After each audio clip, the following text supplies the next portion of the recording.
কাজাখস্তানের আক্তাওয়ে গতকাল বুধবার যাত্রীবাহী বিমান বিধ্বস্ত হয়ে ৩৮ জন নিহত হন। ভাগ্যক্রমে বেঁচে যান ৩২ যাত্রী।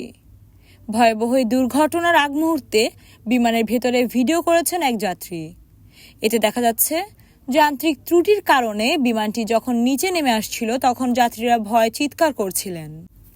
তবে যিনি ভিডিওটি ধারণ করেছেন তিনি শান্ত থাকার চেষ্টার সঙ্গে আল্লাহর নাম স্মরণ করছিলেন। এছাড়া বিভিন্ন দোয়া পড়ছিলেন। তার মধ্যেও আতঙ্কের স্পষ্ট ছাপ ছিল। ভিডিওতে আরও দেখা গেছে যাত্রীদের আসনে হলুদ রঙের অক্সিজেন মাস্ক ঝুলে আছে। ওই সময় সবাইকে সিট বেল্ট পরার জন্য আহ্বান জানানো হচ্ছিল। বিমানটি আজারবাইজানের রাজধানী বাকু থেকে রাশিয়ার দক্ষিণাঞ্চলের চেচনিয়াতে যাচ্ছিল। যান্ত্রিক ত্রুটি দেখা দেওয়ার পর পাইলট কাজাখস্তানের আক্তাওয়ে বিমানটি জরুরি অবতরণের চেষ্টা করেন, তবে এতে ব্যর্থ হন তিনি। এতে বিমানটি মাটিতে আছড়ে পড়ে।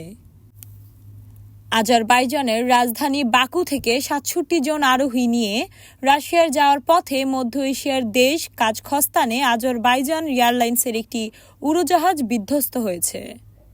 স্থানীয় কর্মকর্তারা বলেছেন, বিধ্বস্ত উড়োজাহাজের অন্তত ৪০ যাত্রীর মৃত্যুর আশঙ্কা করা হচ্ছে।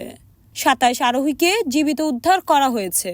আহত অবস্থায় উদ্ধারের পর তাদের স্থানীয় হাসপাতালে ভর্তি করা হয়েছে।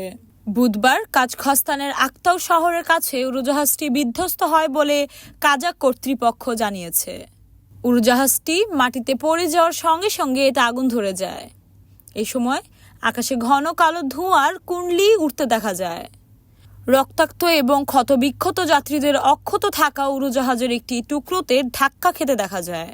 তবে এই ভিডিওর সত্যতা যাচাই করা যায়নি বলে জানিয়েছে রয়টার্স।